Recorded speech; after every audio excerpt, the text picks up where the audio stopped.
Assalamualaikum dear students. Hope you all are fine and enjoying good health at home. So beta, this is my lecture number 2 for class 5 and our subject is English.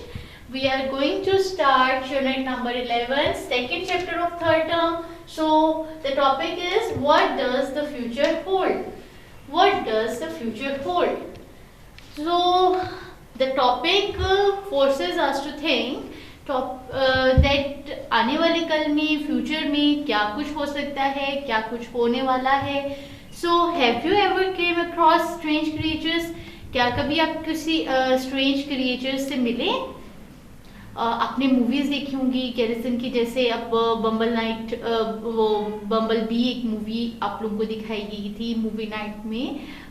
सो बेटे उसमें भी एक strange creature के बारे में था कि a car changes into a robot. ठीक है, so what would you do if an alien landed at your door step? आप क्या करोगे अगर कोई एलियन आपके डोर स्टेप पे आ जाता है? So that chapter is gonna quite interesting. आपका चैप्टर बहुत इंटरेस्टिंग है और बॉयज जो हैं वो तो स्पेशली इंजॉय करने वाले हैं क्योंकि आपको एलियंस और इनके बारे में पसंद है. ठीक है, so take out your active English textbook of class 5. ठीक है, and open page number 128 from unit number 11. So we are going to start the topic that what does the future hold. ठीक है, मैं आपको पहले learning outcomes बता दूं and then afterwards फिर हम इसके स्टोरी पे थोड़ा सा जो है एनालिसिस हमेशा मैं आपको शॉर्ट सा बताऊंगी, लेकिन आपने रीड करना है. So also you must have your pencils in your hand ताकि आप अपने डिफिकल्ट वर्ड्स को अंडरलाइन कर लें. इसके अलावा हमने कुछ कंपाउंड वर्ड्स के बारे में भी पढ़ना है.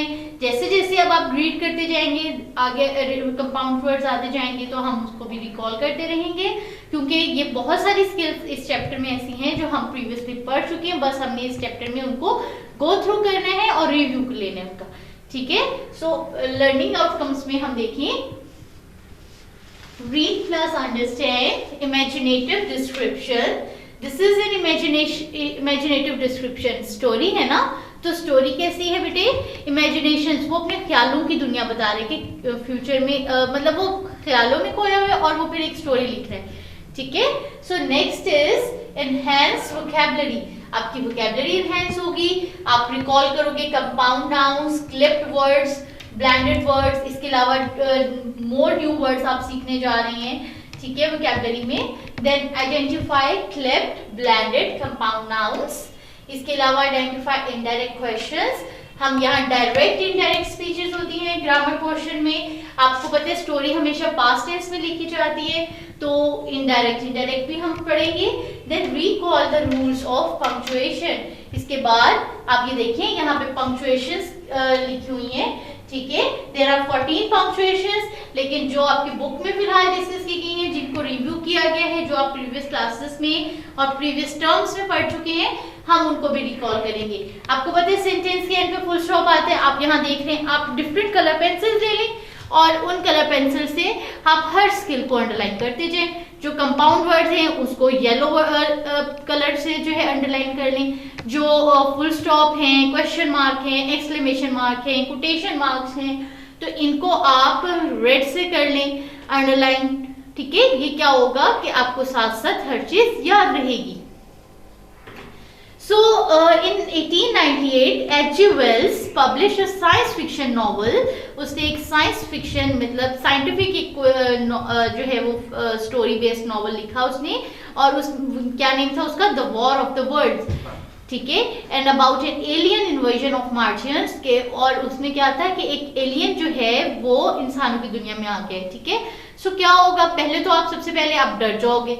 अब आपको क्या पता ये एलियन है, एक स्पेसशिप में आएगा. फिर आप ये देखिए खुद भी अपने माइंड में प्लॉट करना स्टार्ट करिए ना स्टोरी के क्या क्या हो सकता है और क्या कुछ हुआ होगा. अब देखते हैं इस एक्सट्रैक्ट में, ठीक है, क्या हुआ उन्हें. अब ये जो उन्होंने उसके नॉवल से एक छोटा सा पार्ट, छोटा सा जो है आपके लिए एक पैराग्राफ लिया है. ठीक है, स्टोरी में उन्होंने क्या बताया? The narrator describes the scene. Narrator कौन है? स्टोरी बताने वाला. ठीक है, और वो क्या सीन बता रहे हैं कि जब एलियन जो है वो अपनी स्पेस क्राफ्ट से बाहर आता है. तो इस चैप्टर में बहुत सारे एडजेक्टिव्स भी यूज हुए हैं, वर्ब भी यूज हुए हैं कि उसने ये बात कही और मैंने ये उसको जवाब दिया, तो डायरेक्ट इनडायरेक्ट भी आ गया ना कि उसकी कही हुई बात को अगर आप एज इट इज लिखोगे तो वो डायरेक्ट है।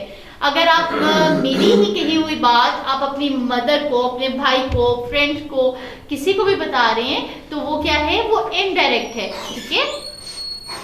The sun was setting, the crowd about the pit had increased and stood out black against the sky। अब ये क्या है, ये एडजेक्टिव जो है उस फॉर्म में एडजेक्टिव्स को डिस्क्राइब किया है ना, एडजेक्टिव यूज करते हुए ये स्टोरी लिखी है, ठीक। Then the crowd about the pit had increased and stood out black against the sky, ठीक है। A couple of hundred people perhaps, there were raised voices and some sort of struggle appeared to be going on near the pit। आपको पता है एक whole है, पिट क्या है, whole है,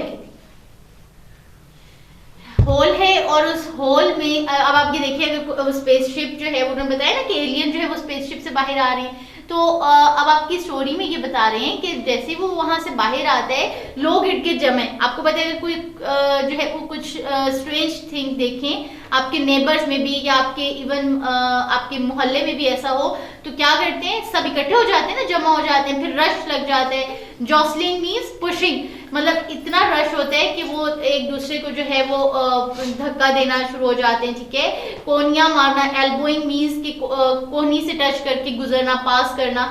सो जो है वो सब ऐसे ही वहां पे खड़े थे वो, और क्या देख रहे थे कि वो एलियन को, फिर एलियन को भी डिस्क्राइब किया हुआ है आपकी स्टोरी में। इसके अलावा उन्होंने ये बताया हुआ है कि वहां पे इतना रश था कि a boy came running towards me, कि अब एक लड़का उसकी तरफ भागता हुआ है और उसे कहते हैं इट्स मूविंग, कि ये चल रहा है, ये चल रहा है, और it's something is screaming out means कोई चीज उसमें से बाहर आ रही है।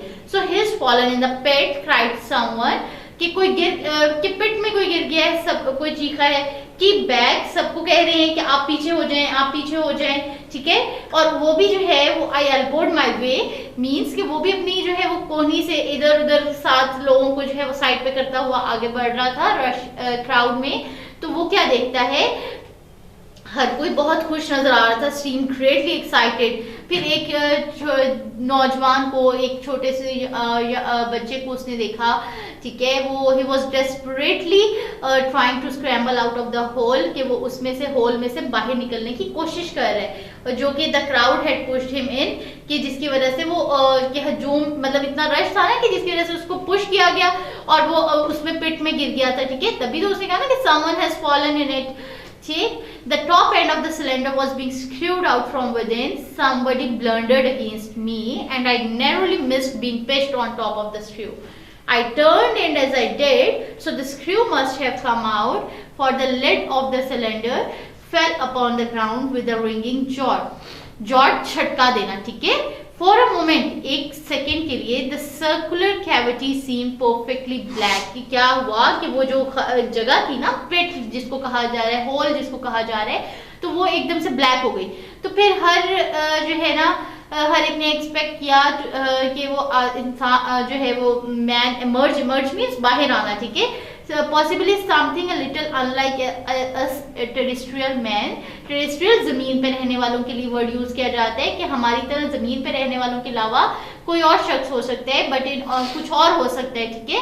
But in all essentials a man, लेकिन क्या होगा कि खास ये है कि वो इंसान तो होगा ही, बट लुकिंग, फिर सब देख रहे हैं। अब उसकी आईज जो है वो उसको एक्सप्लेन किया गया है, उसके जो है हैंड्स को एक्सप्लेन किया गया, उसका शेडो बताया गया, that is greyish billowy movements. Billowy means wave की फॉर्म में, ये इस फॉर्म में बेटे, ये वेव्स की फॉर्म में, ये है बिलोई मूवमेंट्स, ठीक है। वेव की फॉर्म में जो मूवमेंट है, ये कौन से मूवमेंट्स है, billowy movements, one above another means के एक दूसरे के ऊपर, ये ऐसे, ये इसको कहते हैं बिलोई मूवमेंट्स।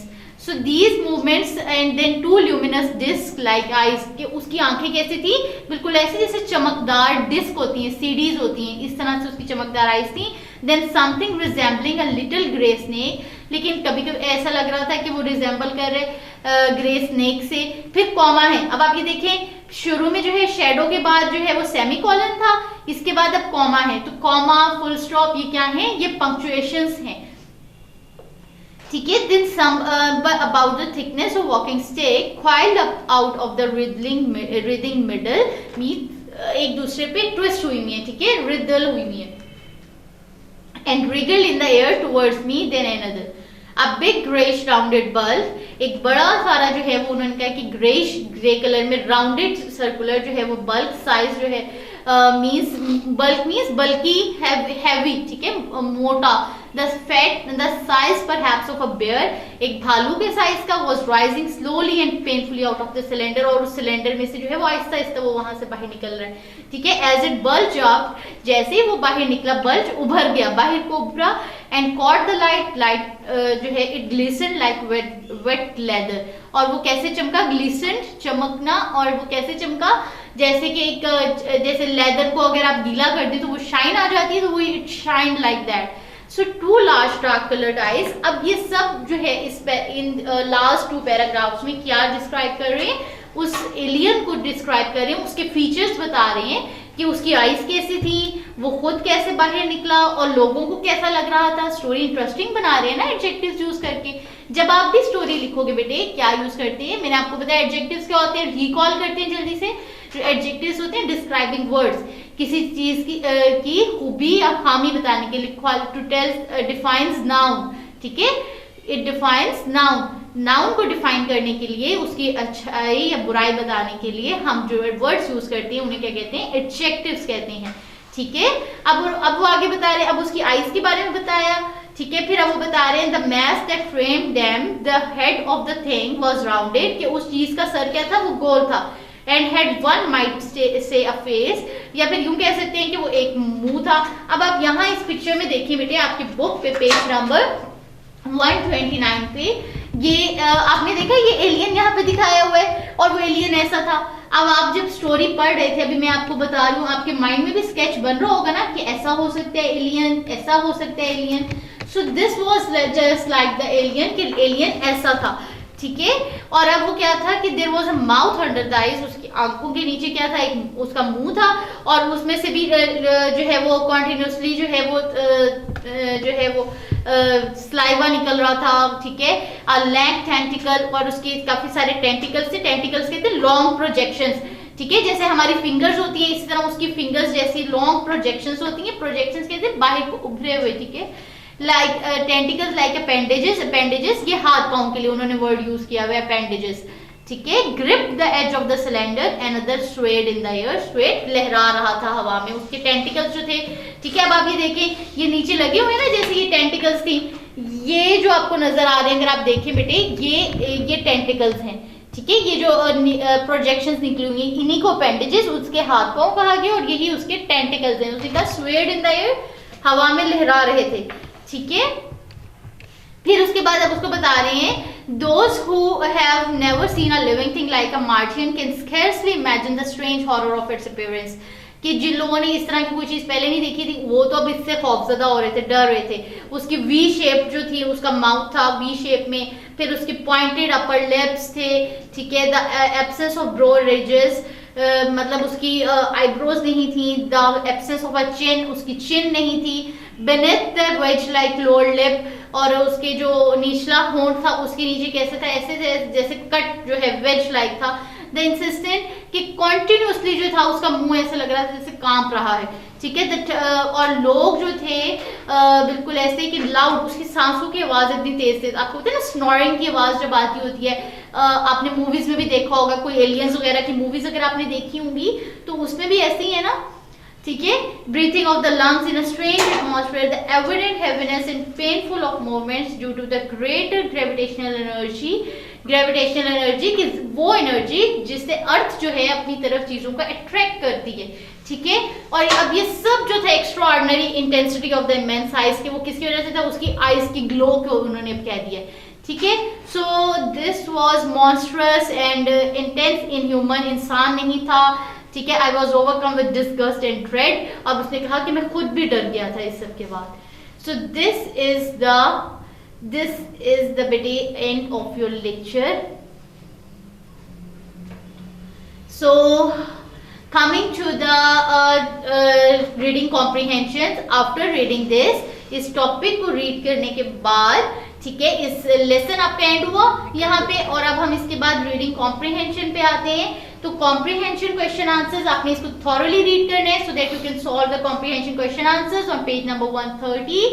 आफ्टरवर्ड्स बेटे देयर इज अ वोकैबुलरी, आपने इस टेक्स्ट में जो है वो न्यू वर्ड सीखे होंगे, ठीक है, और उनमें है पेंटेड, पेंटेड मींस हाँफना, ठीक है, पसीना आ जाना, इंसेसेंट, कॉन्टिन्यूसली, ठीक है, it is just incessant means that is मुसलसल, कॉन्टिन्यूसली, ठीक है, ड्रेड, खौफ, डेस्परेटली, बेचैनी से, टमल्टुअस, इट मींस लाउड, मतलब तेज तेज आवाज आना, ठीक है, शोर होना, क्विवर्ड, कांपना, जॉसलिंग, पुश करना, जॉट, झटका देना, रिदिंग, दिस इज वेव करना, and billowy, this movement is called billowy movement, ठीक है, आपके लिए यहाँ पे ड्रॉ कर दिए।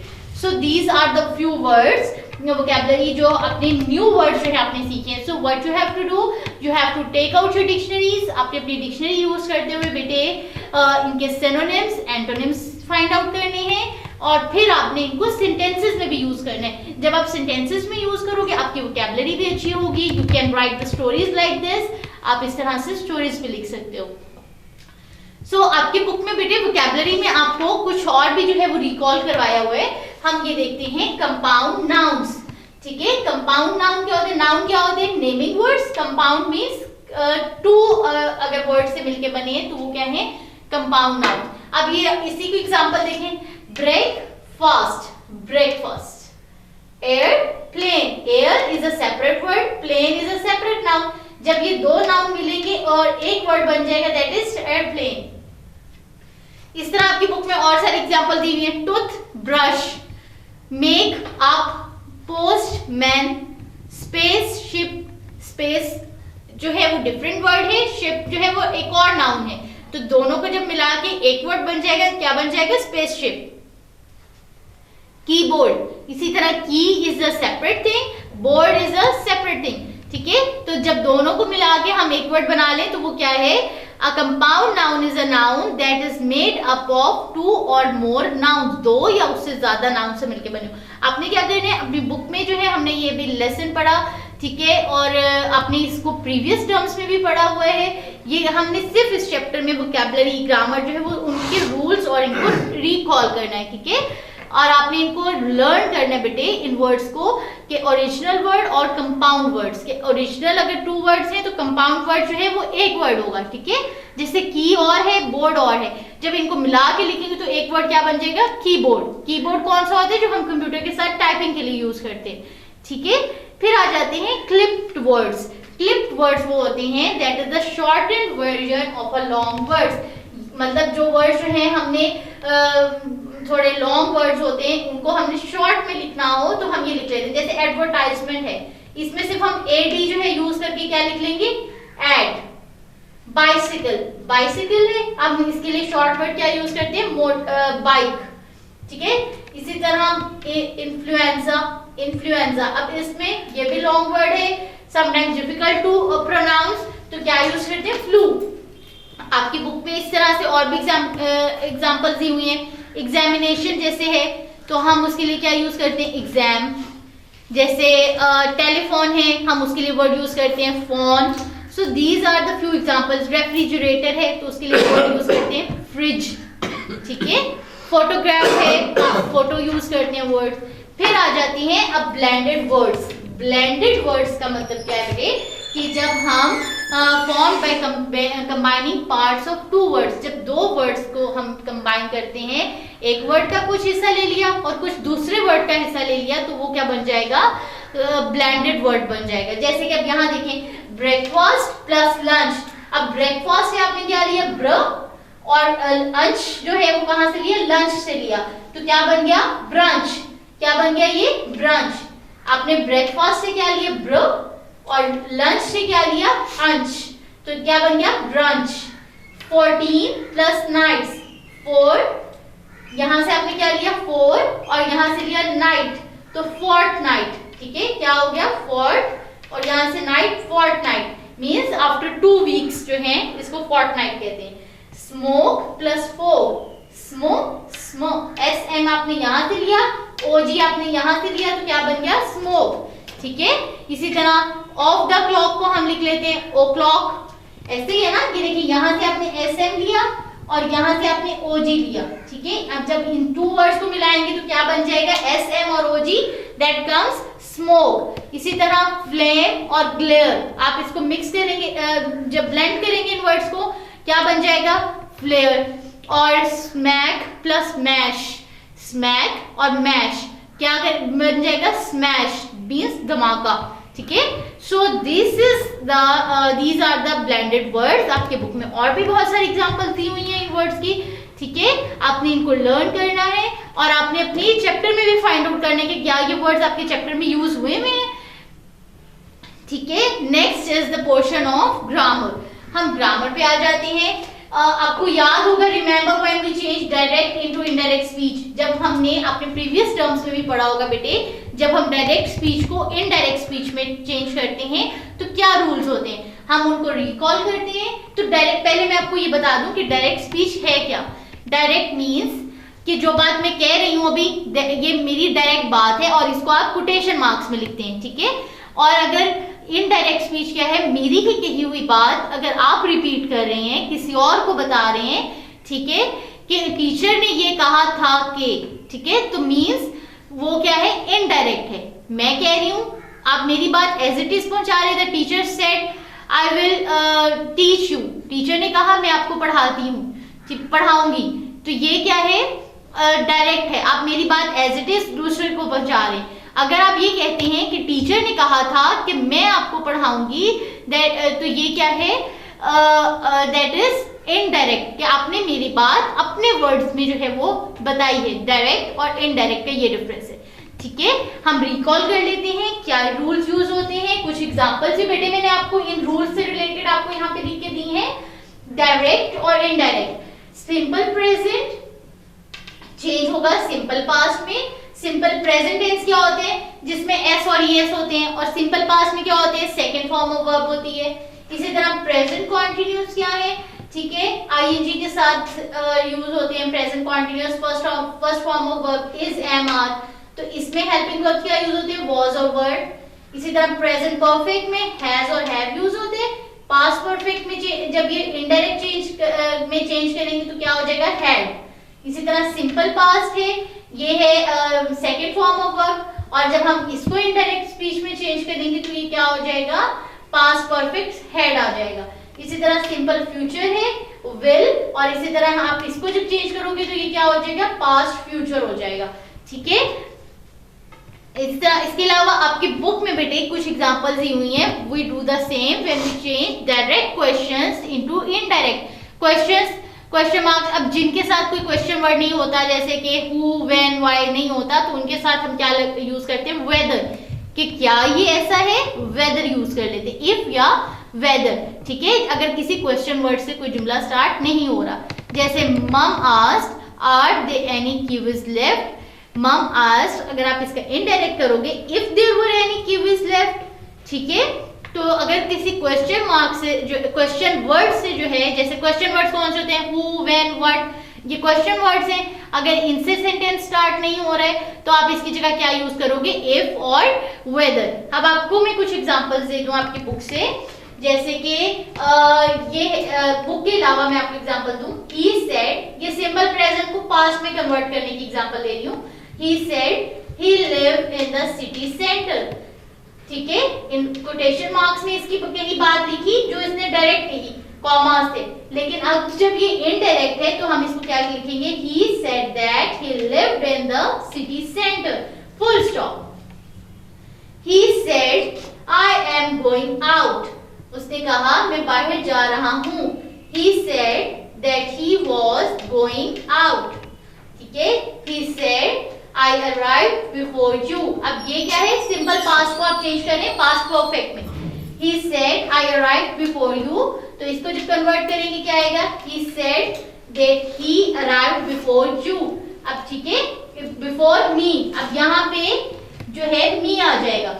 ठीक है, क्यों me आ जाएगा, क्योंकि ये प्रोनाउन भी चेंज होगा। I किस में चेंज हो गया, he, जो उसने कहा था ना, आप उसकी कहीं बात बता रहे हैं, तो ये आ जाएगा he had arrived before मी।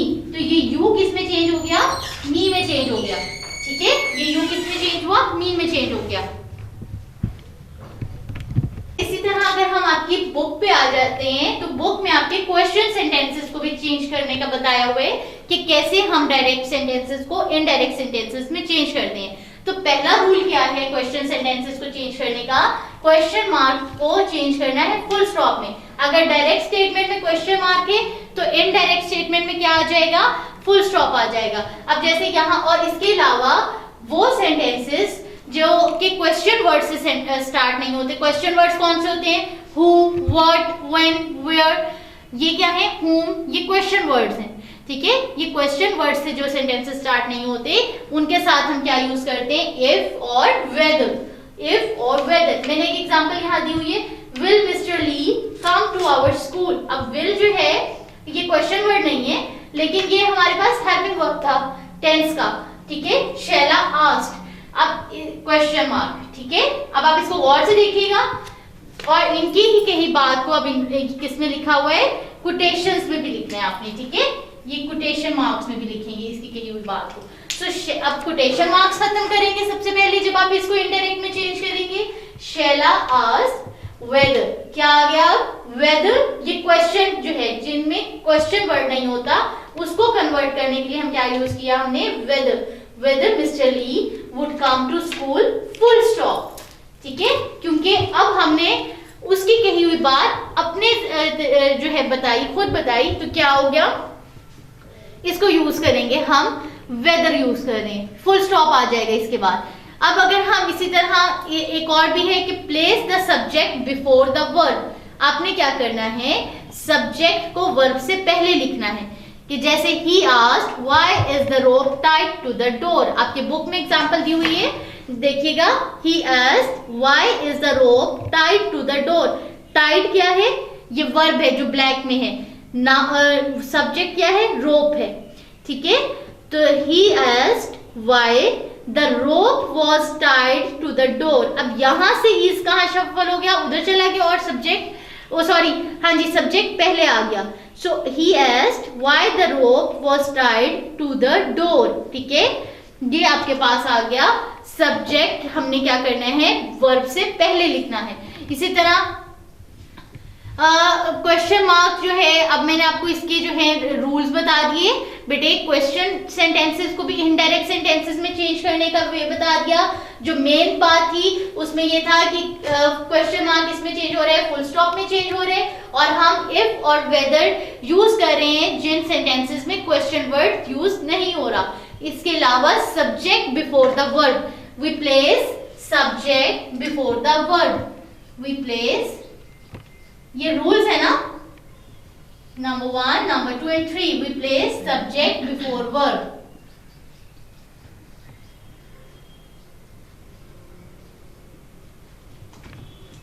ये तो हो गए आपके डायरेक्ट और इनडायरेक्ट।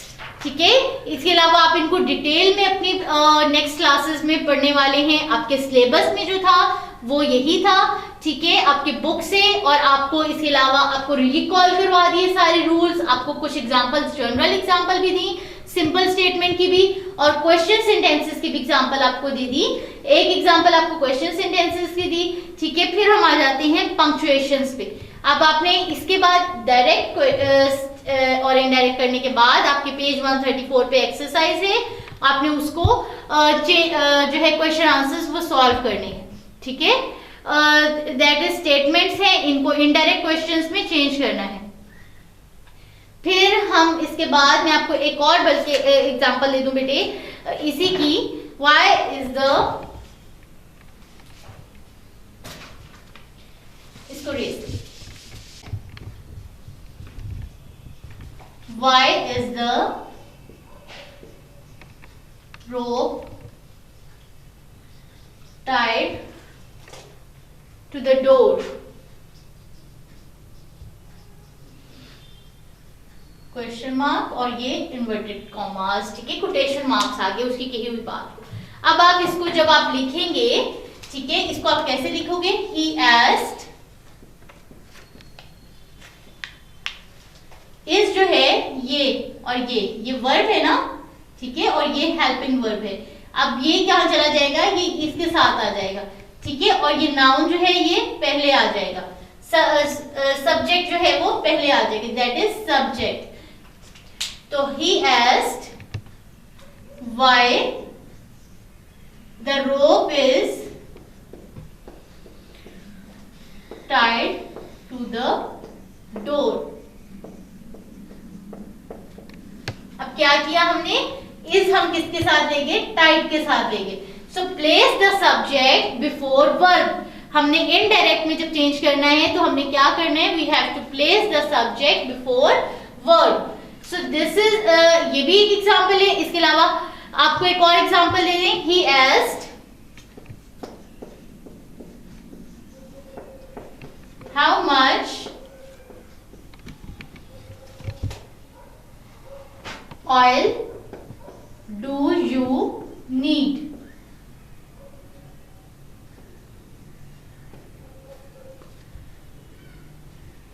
ठीक है, how much oil do you need।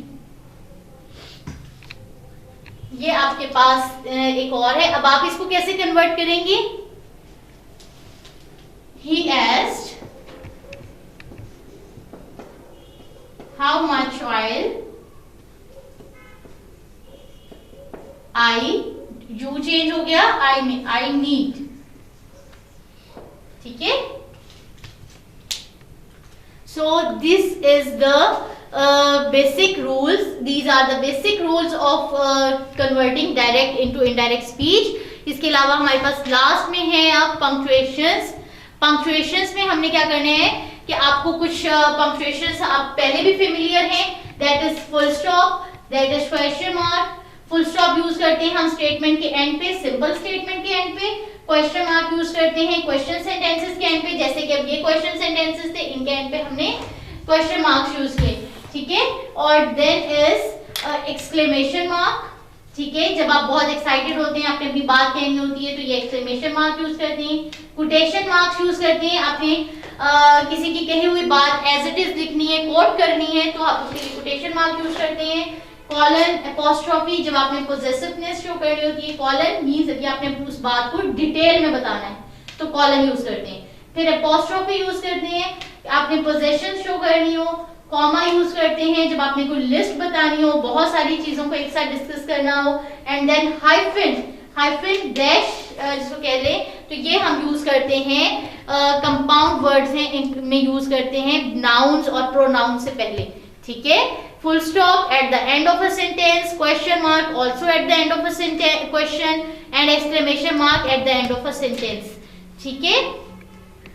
ये तो थी बेटे आपके रूल्स कुछ पंक्चुएशन की। आपके बुक पेज नंबर 134 एंड 135 पे भी कुछ रूल्स दिए हुए हैं, आप ये देखें ग्रीन बॉक्स में। और इसी तरह पेज 135 पे भी ग्रीन बॉक्स में कुछ रूल्स दिए हुए हैं बेटे। आपने क्या करना है, इन रूल्स को स्टडी करना है, इनको माइंड में रखना है, ताकि आप अपनी जो राइटिंग है, जो भी आप लिख रहे हैं, उसको अच्छा और डिसेंट बना सकें, क्योंकि ग्रामर जो है वो it is the basic part of your writing.